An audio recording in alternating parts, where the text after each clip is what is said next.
Okay, welcome. It's our first problem from our first section. We're reviewing exponents.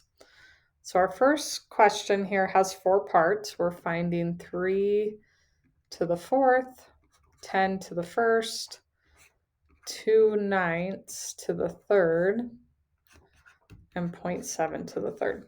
So we need to remember what is an exponent. So an exponent is when you're multiplying something by itself. So 3 we call the base, and then 4 is what we call the exponent, and that's how many times we multiply.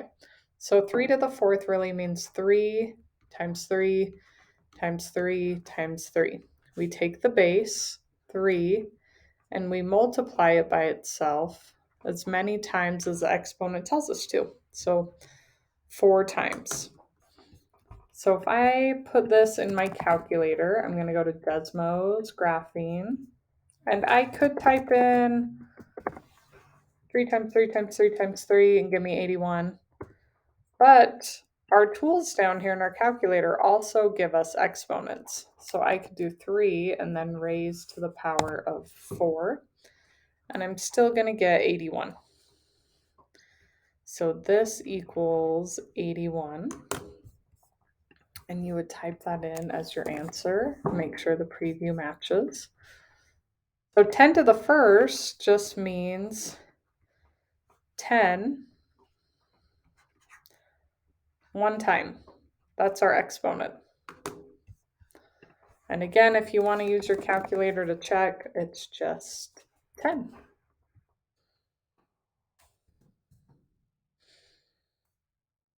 So for this set part, we have a fraction with an exponent of 3, but it's the same thing.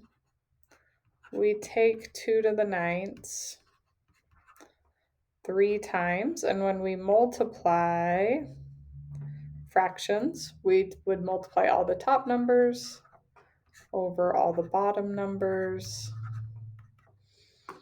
So 2 times 2 times 2,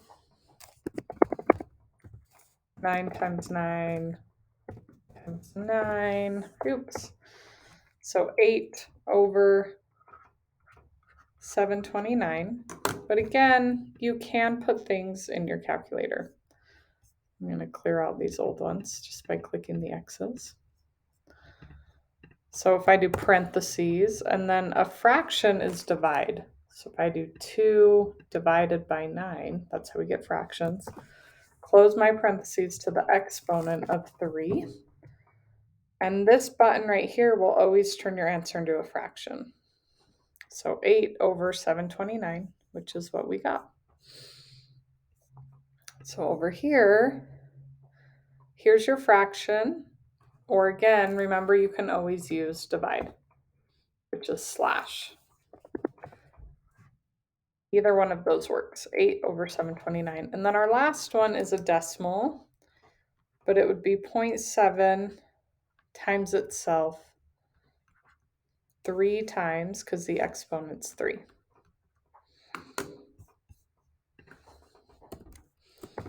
Zero 0.7 to the 3rd, 0.343, or you can make it a fraction if you want. Remember, that is always there. Since we were given a decimal, I'm going to answer with a decimal.